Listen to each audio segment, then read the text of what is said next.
Doesn't matter what you know. That's right. Yeah. So who you know? Yeah, those connections. Yeah. What's your name? It doesn't matter. I don't need to know. I just know you, I right? just know you.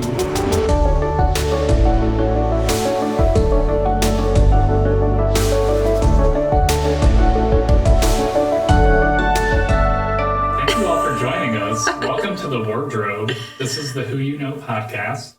I'm Rylan Deemer, and this is... And I'm Elisa Welby. And we are your co-hosts. This is our first episode. We are really flying by the seat of our pants here. We set up the studio last night. I feel very proud of it, actually. You went well. Liking it. I love the backdrop we have.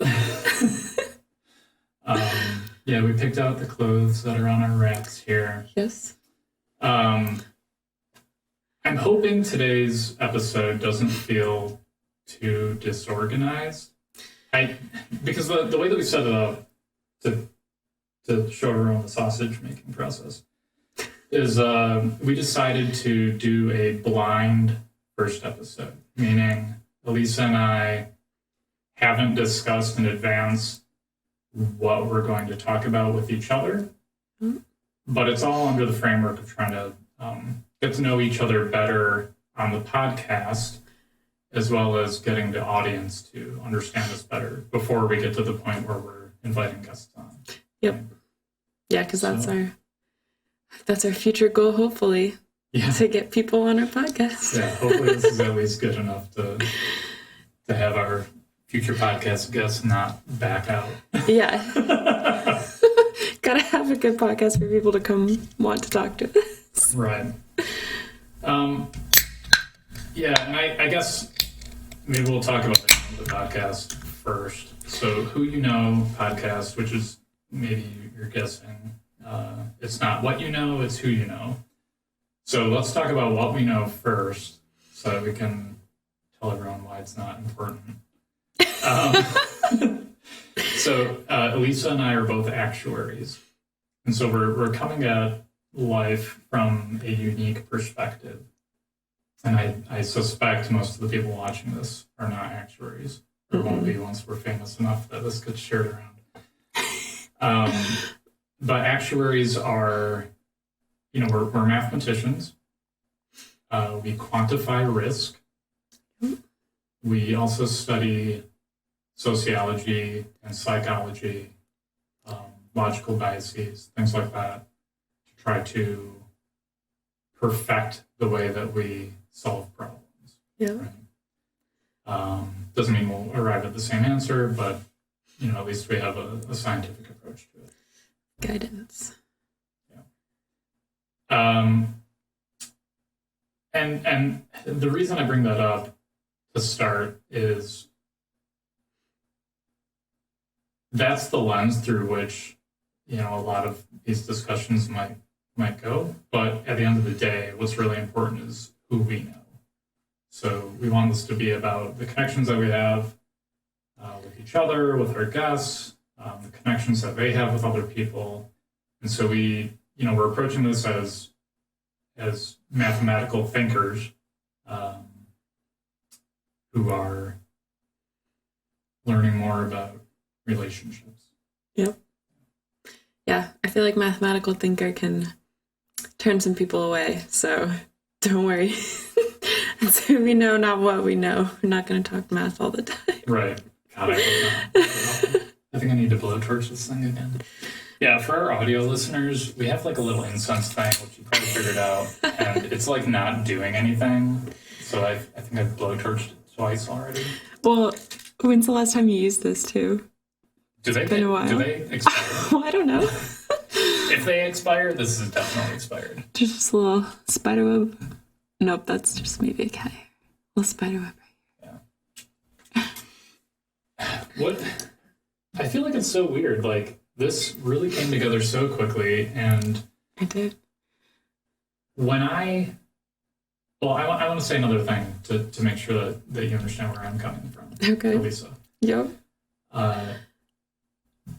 When I thought about doing a podcast before, and it was always under the mindset that I would be doing it alone, and I was never really motivated to do that. And I mentioned to you that I had done some streaming, uh, like video game streaming before, and how I felt like I was never quite where I wanted to be with that because when it's just me and nobody's in chat, I had trouble keeping it going by myself.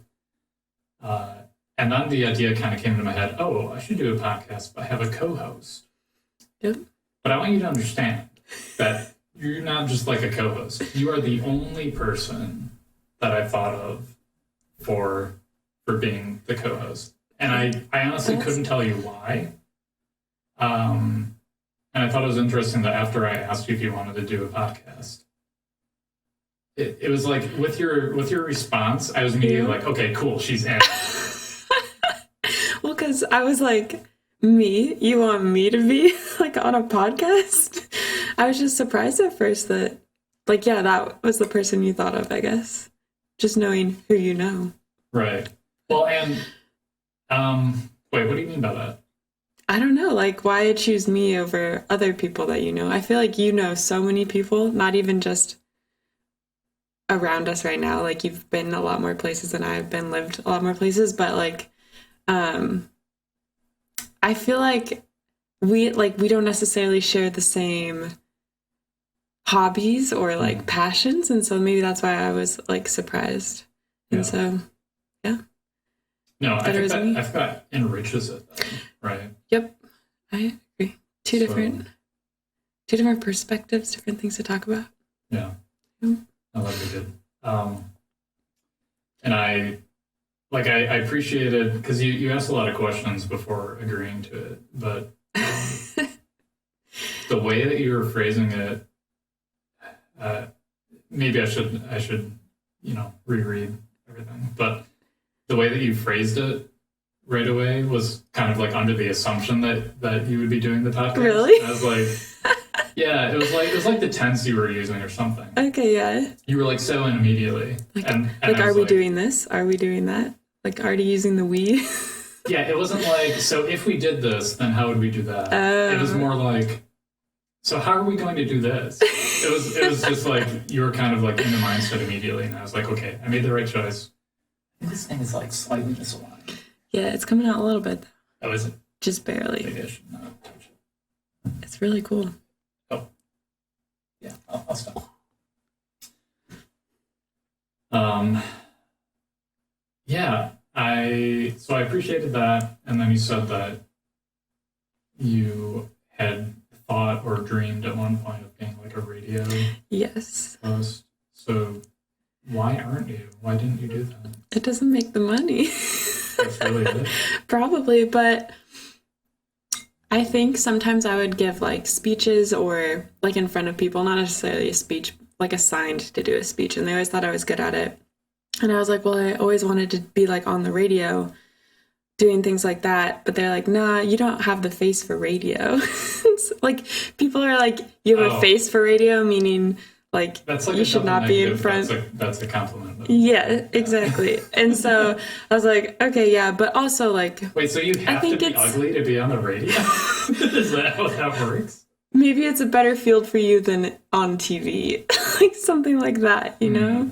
Maybe like instead of a news anchor, be a radio show host. But I think the thing that attracted me first was I loved music growing up. And so like that's one of the reasons I wanted to. I didn't necessarily want a talk show necessarily, but like, you know, hop in after songs and be like, this radio station, this song, blah, blah, blah. But so I really liked music. That was the main reason.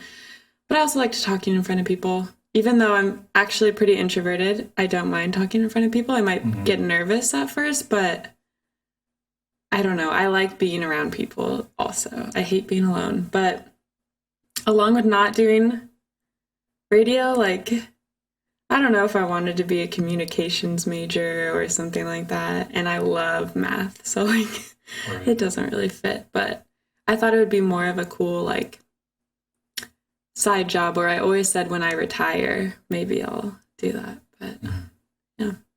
Now you said you really liked music growing up, and I assume you still do. But yes, you and I had talked previously about like when you were young, at least, I don't know if this is still the case, but when you were young, you liked a lot of like religious music. Yep. So can you tell me a little bit about uh, religion and your youth and how, like, the lens that you're viewing that through now? Yep. So I grew up probably like going to Sunday school and church like we never like went every Sunday, but it was with my family. And we'd go like most Sundays. There'd definitely be like time periods during the year where we just didn't go for months. But we went to Sunday school often. And my mom was like a Sunday school teacher. And so I grew up in like a very traditional church setting too. So like hymns and songs of that nature. But in high school, we started doing Youth Works mission trips, and they were super fun. So like once a year for a week, we go to a different city in the US and do, like, it just depends what city you go to, what they need done there. But I feel like was on the kids club. Like I worked in the kids club. So like just these people go to kids club every day. It's like a free, I think it's like a free like daycare type summer program for kids. And it's like we just help watch them, take care of them, have fun with them. That was the main thing that we were there for. But then in the evenings, we have like worship times, I don't know, where like we sang a lot of songs and they weren't your traditional like hymns. And so I think having those types of songs, like the Christian music that you would find on like K-Love, like those were the fun songs that I think, I don't know, made me enjoy it a lot more than just sitting in a church singing hymns. And so that's why I got really into that music. And it was kind of like a spark every year. Like every year I went on a mission trip, it kind of like relit that spark to like listen to that type of music. But yeah, so I listened to it for a long time. I feel like I got my mom really into it. And so she listens to that radio station like solely. Interesting. And yeah. I feel like usually it's like the parent that gets the kid into that. Yeah, but no, I feel like I might have introduced her to these fun songs that aren't just your traditional hymns. But yeah, I don't really listen to it anymore. I feel like when I went to college, I just kind of like dropped off. I mean, I think later in high school, I probably didn't listen to Christian music as much, but yeah, I feel like there's a lot of reasons, maybe like just time and things I was doing in my own life that made me stop listening. I don't know. And other artists I started to like were on different radio stations or something, but right. Like it's hard to keep listening to Christian rock when you've got Cardi B. Exactly. Yeah. Now is that I think that like the kinds of music you like, religious or not, it doesn't necessarily say anything about like what you think is the true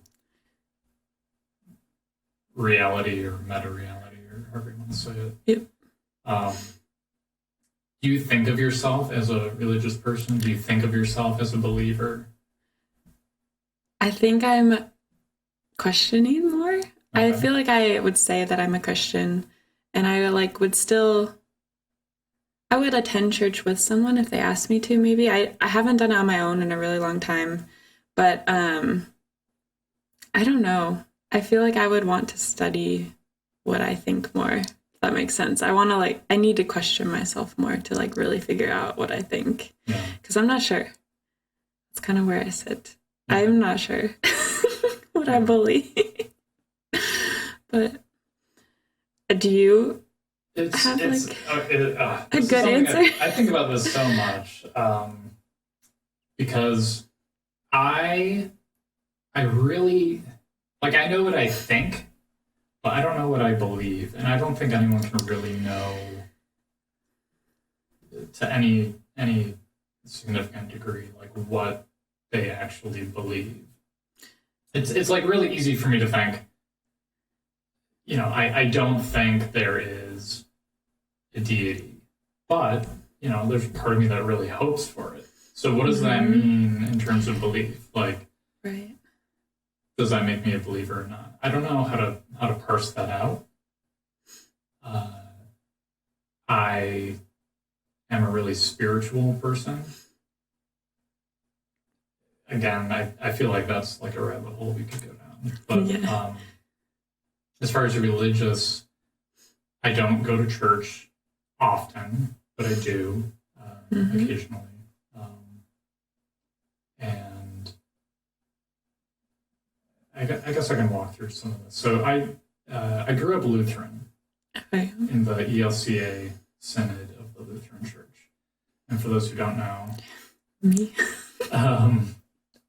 ELCA Lutheranism is the progressive branch of Lutheranism, right? So they allow gay pastorship, for instance. They, they're supportive of LGBTQ rights, et cetera, et cetera. They're progressive. I really like that. That's important to me. But they're not contemporary. So it's an interesting mix, right? They don't have like the Christian rock and stuff, which I've never really enjoyed. Yeah. Even though I've like been to concerts and stuff, I prefer the hymns. I prefer the old ways. Yep. I like the liturgy, which is, again, for those who aren't familiar, liturgy is just kind of a structure to the church service that almost tells a story, or it does tell a story. Like it is the story of Jesus Christ, like the structure of it alone. So it's cool, no matter what liturgical ceremony you go to, you're getting that same story. No matter what the sermon is or isn't, there's at least like the foundation. And I really appreciate that aspect of it. But, the other thing I like about Lutheranism, and the reason I kind of went back to it after jumping around to a lot of different religions in my youth and young adulthood, Lutheranism is very much not focused on sin. Like Martin Luther said, if you are to sin, sin boldly, but believe ever more boldly in the saving grace of our Lord Jesus Christ. But we can forget that second. If you're to sin, sin boldly, right? So, and I think that's the way we should think about it. Like, the church isn't here to guilt people into behaving a certain way. That's never been what I think the intention was, right? But that's not what, the Bible, from my limited study, has ever been focused on. And to see like so many churches and religious organizations use the Bible as an excuse or a lever that they can pull to get people to behave a certain way. It's disgusting, and I totally understand why people just want to avoid the church or actively speak out against it, because so many churches are they're bad actors. So what I really appreciate about Lutheranism, at least the ELCA denomination of it, is that they really focus on like the positive aspects, making the world a better place, treating each other with love, and not guilting people into, behaving a certain way. Yeah. And I've always thought about that. Like, if I have kids someday and we don't go to church, like, I still want them to get those, like treat other people kindly, like, treat people as your neighbor or something like that. Like, I still want them to have those values. And, like, when it's not, like, forced upon you in Sunday school, like, how can your child get that out of it? Like, out of their childhood. And so, like, that's what I'm, like, almost a little worried about. It's like, I can be a role model and example, hopefully, but there's not, like, an extra teaching on them about it. I think a lot of people think that way. I disagree. Really? Yeah. YouTuber drama. Because I think if we didn't have religion, I think we would still be able to educate each other and our youth on how to behave ethically, how to be moral, how to be good citizens. I don't think religion has helped. I am saying this with no data to back it up, I realize. This is my brain speaking. But I don't think religion has done a lot of good, and it does organize people in a way to do good. And certainly there's a lot of great examples of that.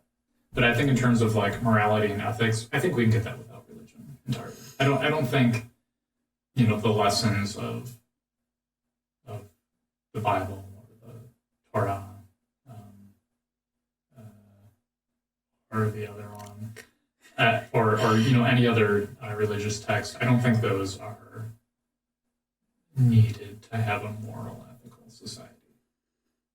That's what I would hope, at least. Yeah, but I've certainly heard that sentiment that you said. Yeah. Like raising kids. And... Yeah, it's scary. Sorry for everyone wearing headphones. I keep like tinking my ring. Gotta get a can next time. Yeah, I know. I regret the glass bottle. Well, I don't know. Give me some heat here. I want some questions coming at me. Questions. One thing I was wanting to talk about is like the environment. So like, I just feel like there's a lot of options today to like reduce waste, help the environment. And so I know I struggle with laziness when it comes to some of this stuff, like recycling. Where I live, there's no recycling, so I have to like recycle it all myself and drive it to the recycling center. So like that's an extra step I would have to take if someone like didn't have that as well. And so I'm like proud of myself for doing that, but I know there's like a lot of other things I could do to help the environment, I want to say. But do you do anything that like, I don't know, do you wish you did more? Do you do things that you're proud of, or like? I do a lot of things I'm not proud of. I'm not just talking about the environment right now.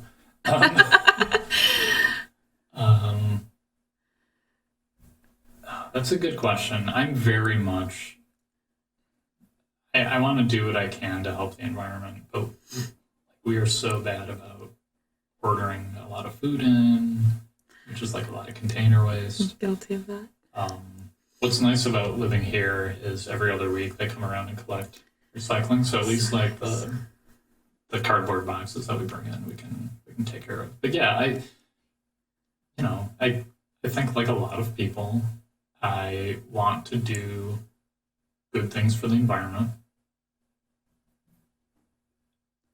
but struggle with putting my own like other needs and desires to the side long enough to do it. Right. Like when we lived in an apartment here in the heartland of America, we certainly weren't driving out to recycle. That was like a level of inconvenience that I have trouble convincing myself to do. But here, like we've got the option, it's convenient, and so we do it. Yeah. But you brought up like we don't have to drive. I thought you were gonna say like you probably lived in an area where you didn't have to drive a lot, and so that's helping the environment too, though. Less emissions from the car. But COVID has helped with that. I don't go anywhere now in my car, pretty much. I wish it helped my car insurance. But, right. Yeah, I mean, I also grew up in a family that was, I don't know. So like my mom is like an environmental engineer. So that's like all she does all day is worry about the environment for the plant that she works for. And like, so we grew up taking like every measure. Like even now at my parents' house, they have those orange bags where you can put plastic that's not recyclable in, like plastic and styrofoam. So they even do that. And then my sister's like dream job is probably like help like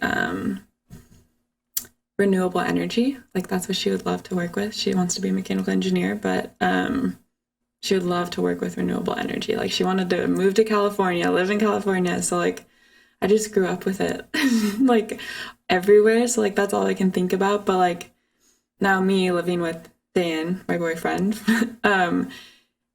it's a lot different. Like I feel like he's not as focused on like recycling as I am. So like all the time I take stuff out of the trash and move it to the recycling. But yeah, it's been different. Also like living with someone who probably didn't grow up with it as much as I did. Yeah, I hear you on the partner thing. So like my wife, just like the little bits of education, like okay, when you want to see if a plastic can be recycled, you have to like look at the little symbol. Yeah. If it has the number that matches what our recycling company is willing to take, then we can recycle it. But if not, then no. There's just a lot to it, and it's not simple, you know.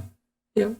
Even as an actuary, it's like it requires a level of education to that you have to like go through. Like I'd have to Google, like if I just moved here, I would definitely have to Google like what numbers can I recycle because I have no idea. Or like even glass, we can't recycle easily in like where we live, and so, but like other states, they're like pay you back for the glass. I mean, you paid for it, but yeah, not here, so it makes it more difficult. I feel. Yeah, and I also feel like too much of it is put on like the shoulders of us, like the civilians. Yeah. When, you know, there's so many hurdles to being able to actually like treat the environment well. Yeah. From an individual perspective. And really the most damage is being done by like large corporations that are acting in a way that's not good. And yeah. So I don't know. That's not an excuse to not recycle and stuff. Yeah. But it's certainly an area that needs more work, because if more work isn't done on like the corporate side, then the little bits that we are able to do or convince people to do is not going to solve any problem. True. Yeah. But yeah. Do you believe in ghosts? Ooh. So this is weird. I don't know if I believe in ghosts, but I absolutely 100% love ghost shows. People talking to ghosts. And I still don't know if I believe in them, but like a part of me wants to believe there's like a spirit talking back. And so like I almost want to experience it for myself. Like what those like people who talk to ghosts experience. Like what about that is interesting or exciting? Like maybe just being able to talk to the dead, or like talking to spirits that are lost. I guess I don't know if I would want to do that. Now that I'm thinking about it, I don't know if I would be a good person to do that. Just like because like someone I love to watch, they like help them cross over, for example. And so like I'm just like, I don't know if I could do that. I would have to be like trained. I'm sure she's like done a lot. She talks to people about it, but like I don't know if I would be that interested in doing that anyway. But like I really enjoy watching other people try to do those things. I don't know. I think just the fact that people are able to show that makes me want to be able to do it, but not really, maybe, if I think about it more. But I also like don't know what to believe. I'm always still skeptical. Like okay, you're just using an app to talk to them. Like the app just makes up words back, and they happen to fit with what you're asking it. But and like the little radios that they use or whatever, like you can 10 people are going to hear 10 different words come out of there. So I don't know. Different people would hear different words coming out of it? Yeah, like, well, they'll all be related. Yeah, I just mean like maybe they thought someone said the name Ben, for example, but like you could hear like Benji, Ren, or like any like Ryan, like it's very unclear what word comes out, and like because it's like staticky. Yeah. Okay. And like even when they say yes or no, I feel like it could just be part of a word that you missed, cut off. Yeah, I don't know. But yeah, I love watching that type of stuff, and I always have like Ghost Adventures, my favorite show growing up, and then now I just watch things on TikTok. But yeah. Yeah, I don't think ghosts are real. But when I moved into this house, it was spooky. Really? Yeah. And I think, maybe it's just like I'm on high mental alert because it's a new environment. And I've never owned a house. And I don't know, maybe somebody's hiding in the attic. Who knows? Have you been up there? No, because I'm scared of it. But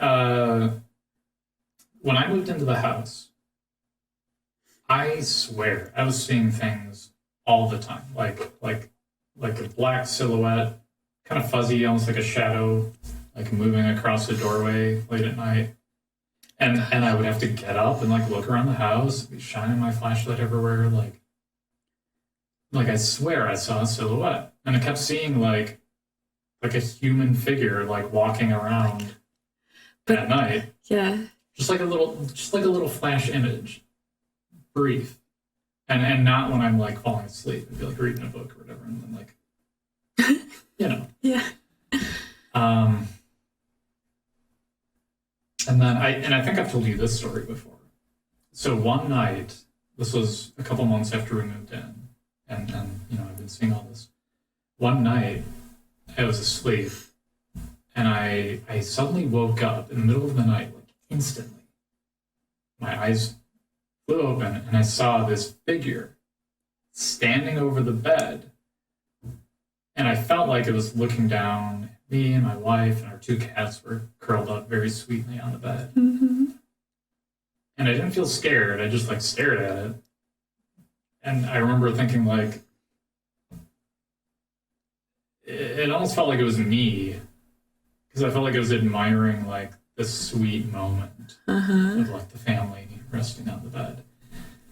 And it felt like, I keep saying it felt like, because it was literally just like a black shadow, and I assumed that I was just imparting emotions and thoughts onto it. And I felt like it was just taking the sweet moment, and then it noticed me. And as soon as it noticed me, it panicked and like zoomed back into the wall and then kind of melted away. And after that, I never saw any of the figures walking around anymore in the house. That's creepy to me. Isn't it weird? I feel like I have the chills. Like, I feel like I normally get the chills, but you have told me that story before, but... Yeah. Well, I told you the story before, but I didn't put all those pieces together. Yeah, and I don't think I remember the wall melting. Not the wall melting, but yeah. Oh, yeah, I've never... But, like, do you think it was almost like in your head, it's dark in the room, it's like a hallucination in your head, like... I think part of me woke up, part of me was still sleeping, and it was kind of a dream. And maybe in that one moment, I got over whatever residual stress I had after the move-in, and I was just more comfortable with the house. Yeah. I also feel like I'm kind of intimidating to ghosts or something. They're scared. Well, so like you don't know if anyone died in this house before you, right? So this house has only had one prior owner. I don't know if any of them died. Okay. I don't think so, because I think the neighbors would have mentioned that. Yeah. Okay. So I don't think there's anything like that. Yeah. And honestly, like I said, I don't think ghosts are real. To the extent there is some kind of apparition or being, I would expect it to be somehow physics or science related. Yeah. Like maybe there's an alien civilization and they don't use telescopes to view us from afar. Maybe they have some way of holding their perception here for a brief period of time and watching us. Yeah. And to us, it looks like a shadowy figure. I think that's way more realistic, as far-fetched as it sounds. I think that's way more realistic than like a ghost, Yeah. I don't think like people dying creates some potential for like a spirit to come out of them and reside in that space. Yeah. That just seems outlandish. But alien hyper telescopes, totally fine. Do you think you could like spend a night in like like people who have said like this house is haunted. Do you think you could spend a night there, or like in a graveyard that's like extra creepy or something? I don't know if graveyard's the right word. Cemetery. I feel like spending a night in a graveyard is kind of irreverent toward the dead. I mean, there should be at least some respect. And I feel like popping up a tent would be. No, I agree. Kind of gross. Yeah, that's a good podcast episode. Here we are in a haunted house with some of our friends to keep us safe. I would be scared, but it's like something I always wanted to do. Yeah, I mean, I would do it. I'd be concerned that like it would be billed as a haunted house, but really there's some dude named Greg like in the attic. I agree. Hitting pipes with a hammer. Like, doing something stupid to freak us out. Yeah. I always imagine like the ghost shows that I'd watch though. They always like go in, like look all over the house, like what rooms they want to set up cameras in and stuff. And so I'm like, well, it looks clean. Like no one can be doing stuff in there because they like went through all the rooms. But yeah, someone could show up at night and start making noises. Yeah. But yeah. I feel like I would still I would want to be experience scary. like a legit haunted house situation with no external actors, just playing it up. Yeah. I think I'd just be scared because they're probably like all these old houses that are not kept up super well anyway. But yeah, that'd be exciting. So what do you want out of this podcast? I want to have fun. Okay.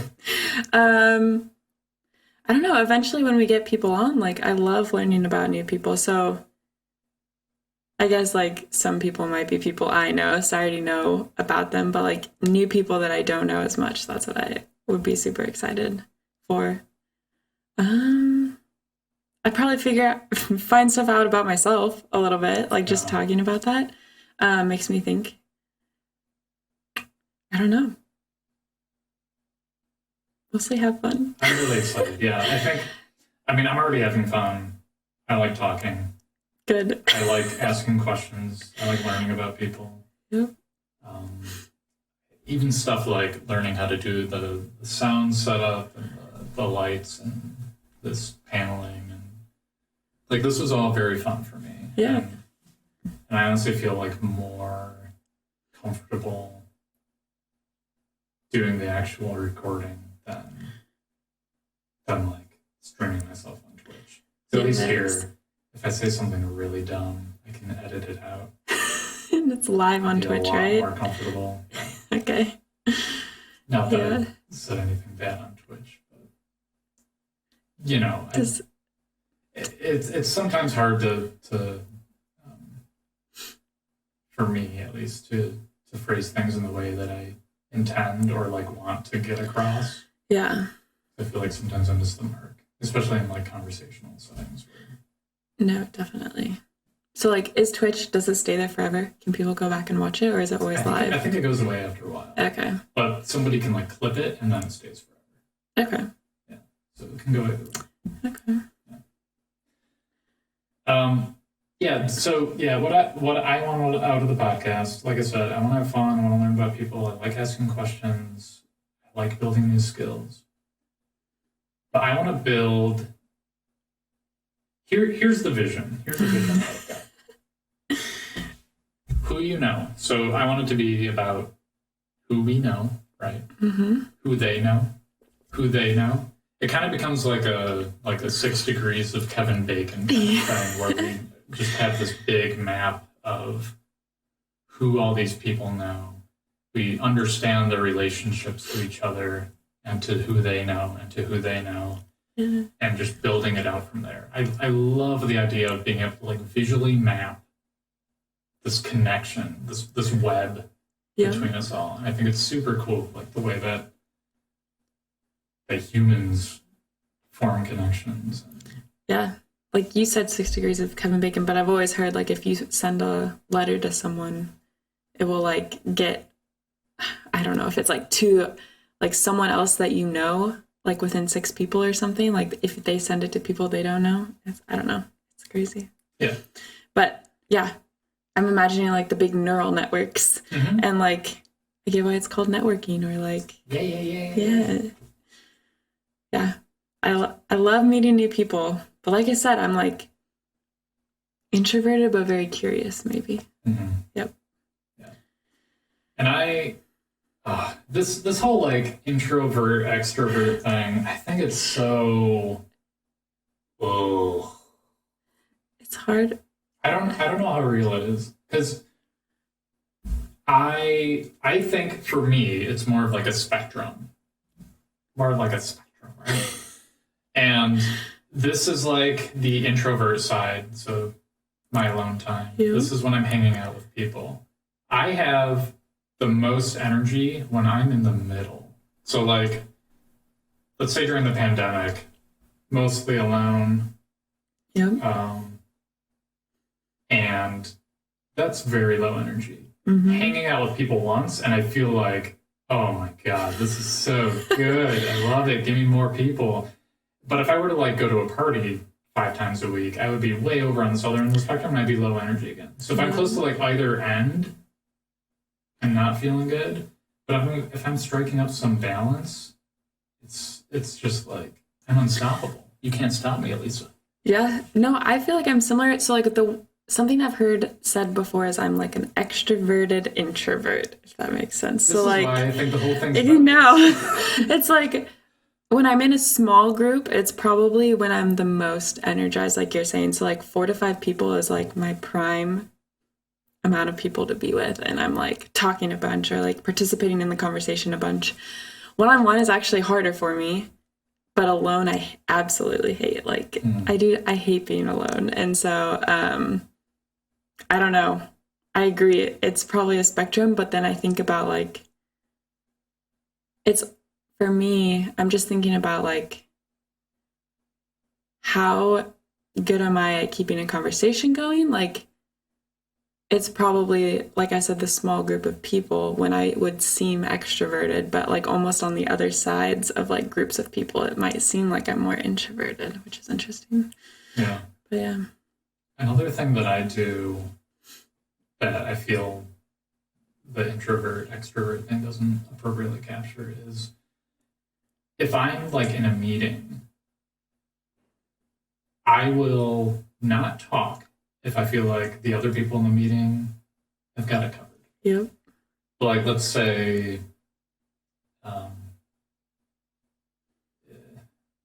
let's say like a certain point isn't getting covered or whatever. That's when I'll step in, and I'll lead a meeting too. Like if I feel like if I feel like nobody else in the room will do an adequate job, Yep. I'll step in, take total charge, and I enjoy both of those aspects. But I will totally delegate the entire meeting if I feel like I'm not going to add anything that someone else can add, and I don't feel the need to like display my own expertise. I'll just let other people take that, and then when there are times when there's nobody to answer a certain question or whatever, then I would step in. Yeah. And I don't. This is just more evidence that I think the introvert extrovert thing doesn't capture the entirety. Yeah. And mine, so like mine also depends on, I want to call it like social hierarchies. Like managers, I might have trouble speaking up in meetings if I'm with them. But if I'm with like people, my colleagues, my like, or even like interns, like I feel like I talk a lot. Like those types of meetings are very different for me, where like I feel more confident maybe in the meetings where there's more people my age. So the hierarchy kind of affects it definitely affects like my level of comfort talking to people, I guess. I don't think that impacts me at all. I even remember this was like this past week. I was in a meeting and one of the directors that was on the call mentioned something about like one of the VPs, and he was like, "Yeah, but if that VP asks you to do it, then you feel a bit more of that fear in you or whatever." In my head, I was like, I cannot relate to that. I think the hierarchy really. I mean, I feel like I could just have a beer with the CEO or whatever, and it would just not even. Yeah. I don't know. It's just not something that I feel like I actively think about That can be good. Huh? That can be a good thing. Maybe, but I also feel, well, yes, I think you're right. I think it is good because it means I don't get nervous Mm-hmm. when talking with people that are above me in the hierarchy. But it's also bad because I think there's certain social cues and social norms that I miss the mark on. And I feel like I've always been a little bit behind the curve, at least until like early adulthood on that kind of stuff. Okay. Like I didn't know the proper ways to talk to people. Okay. Probably because I grew up in the forest and was raised by wolves. But I feel like I was always a little bit behind on that. And then I hit early adulthood or I guess like my mid-20s when I became a consultant. And then I grew very quickly and learned a lot more about communicating. But I feel like I still don't always have the right perspective on who I'm talking to. Like I'm good at knowing an individual's motivations and likes and mannerisms, but I'm bad at remembering things like what school they went to, what sport team they like. Like I know Dan likes sports, but I couldn't tell you. You don't know? I couldn't tell you what teams he likes or what Interesting. state pretty much anyone is from. Mm-hmm. Or what school pretty much anyone went to. Because that kind of information just slides past me. It goes way over my head. Yeah. But I know how to talk and connect. And Yeah. that's it. That's all I know. Doesn't matter what you know. That's right. Yeah. So who you know? Yeah, those connections. Yeah. What's your name? It doesn't matter. I don't need to know. I just know you, I right? just know you. Yeah.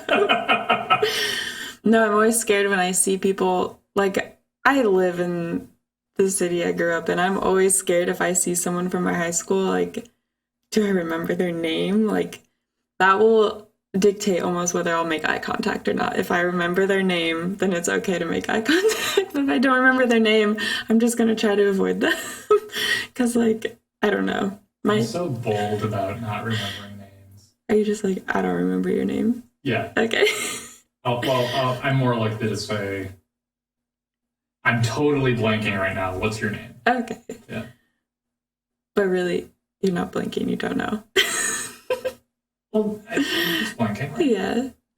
Blinking, I mean, it's blinking not forever. Like, I'm just kidding. Well, I guess I'm picturing a context where I would know the person's name sometimes, but maybe I've forgotten it. I mean, if you don't see someone for a decade or whatever, like, you're not gonna... It'll be hard. Yeah. But do you know, have you heard of like the enneagrams? Like enneagram, I don't even know if I'm saying that word right. Like 2, enneagram 6. Like these are people's personality types. I have no idea what mine are. Okay, we should figure out what we are for next time. You could do a personality test. Yeah. But another thing that I feel is kind of like that is like astrology signs. And yeah. I know nothing about my astrology sign. Is that something you're... Good God. What time? So we had a little clock set up, audience. And it went away. But it like went away, and so we don't even know. Okay, we're good on time. Yeah, so I do know my astrological sign. Listen, I think astrology is bogus. However, let's talk about why it might still be good and even useful to look into. And this goes for like tarot cards, other you know what this is. I don't know. For the audio listeners, I did something really cool, and Elisa is just not familiar with it. It was really cool. But no, here's why astrology. Here's why tarot cards, things of that nature are worth looking into, potentially useful. We have created for ourselves a completely biased feedback environment, right? So you have friends that you talk to, you have family that you reach out to when you want to. That's all been selected for you. Mm-hmm. So if you want to know something about yourself, you're always getting it from like a source that you've already picked. So that's a biased response, Yep. right? But if you use something like a set of tarot cards, yeah, you've selected the set of tarot cards, but the response is randomized. So it's giving you a perspective, a random perspective, and that is unbiased and useful because you get to view yourself through this lens that you didn't self-select. You're not talking to your boyfriend for his thoughts on something. You're not talking to your best friend for his or her thoughts on something. You're getting some perspective, randomized, assuming you shuffled well enough on your situation. And you can do whatever you want with that perspective, but at least you're seeing something from a different angle than what you would otherwise. Yeah, so I guess I'm not super familiar with tarot cards. I know like what they are, kind of, but is it kind of a generic statement or thought, and then you kind of interpret it into your own life? It depends on the person doing the reading. Okay. So I have a deck of tarot cards, and I've got a book that gives like, here's what this card means, here's what this card might mean, if there's this other card on the board, here are different readings you can do, like different patterns of laying out the cards, what each like spot means for that pattern, what it means if the card's upside down, like all that kind of stuff. And they get quite specific. Okay. Like usually it'll be like, this card means blah, blah, blah, blah, blah. It could also mean this other thing. If you're doing a romance reading, it could mean this. If you're doing a finance reading, it could mean this. Gotcha. A general reading, this. So it is quite specific. I think where the vagueness comes in is actually from the person who's having the reading done, because they'll try to interpret it in a way that fits their situation. Yeah. And I think that's where a lot of,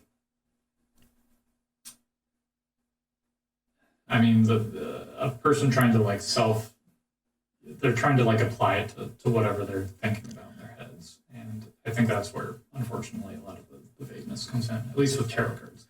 I think horoscopes, like if you're Scorpio, then such and such, I think that is more in the horoscope. It tends to be pretty vague. Yeah, that's like, guess what I was kind of thinking of, yeah. Yeah. So they both have their weaknesses in that regard. But let me talk about another reason why these things are worth looking into. If we ever are looking into something like tarot cards or, the patterns of the stars, when you were born, and if we do find that there is a link between that and other aspects of reality that can't be explained through physics as we know it, then that may suggest that we need to look into something there. Physicists need to explore, like, let's say tarot cards are real and that they explain reality. Yep. Physicists may need to look into why that is.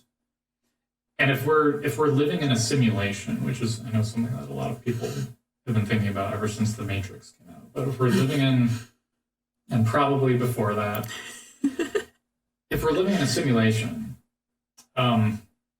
like actual simulations, like video games or other simulated environments, they, in order to procedurally generate an environment, they'll use what's called a key.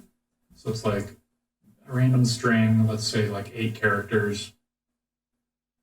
And based on that string, that key, the software is able to generate the environment. And if you change that key in any way, you get a totally different environment, right? And the way that it's propagating that environment is it uses that key as like a way to randomize it. But if you were to use the same key again and regenerate, you would get the same exact environment. Okay. So if we find something that appears to be, although not directly related, but appears to explain reality in some way, we may have stumbled onto a key, and that would give evidence that we are living in a simulation. So another way that we could see if we're living in a simulation is if we find a glitch, right? Or if we find an Easter egg. So like the person or persons or machine that created the simulation decided to embed some secret hidden somewhere. If we found that and it were obvious, then we would understand that we're in a simulation. So that's like another, in my mind, like useful application of looking into these things. And I don't think tarot cards are the answer. I don't think astrology is the key. That's in part generating reality. Like the star that I'm born under isn't dictating my personality. But if it did, and we were able to find that link, then that could be evidence of some kind of generator key in effect. Gotcha. Yeah, I feel like a lot of that is probably over my head, but Oh, no. just like all, I don't know. Yeah, I guess I've never thought about a simulation before, which is why I haven't read a lot of stories or people's opinions on it. But yeah. I like simulation theory because I think it doesn't conflict with any other belief system that I'm aware of. And it also gives me some kind of excitement that one day I could find something like an Easter egg. Yeah. And I've done international travel for the purpose of. Really? Yeah, maybe we'll save that for another episode because I'm like really excited to tell that story. It's one of my favorites. Okay. But, yeah, like I went on a spiritual journey to try to find an Easter egg. Okay. And boy, was that a journey. Yeah, we definitely need to talk about that. Yeah. But for today, I'm so thankful for everyone that stuck around and listened to us. Yeah, thanks. I pray that the audio was appropriate. We're working on the studio. I promise it'll get better over time. So thanks again for joining us. This is the Who You Know podcast. I'm Rylan Deemer. And I'm Elisa Wilde. Follow us on YouTube. Please subscribe. Like our video. Share it around. We are eager to get this off the ground and are excited to bring people into our fold. So thanks again.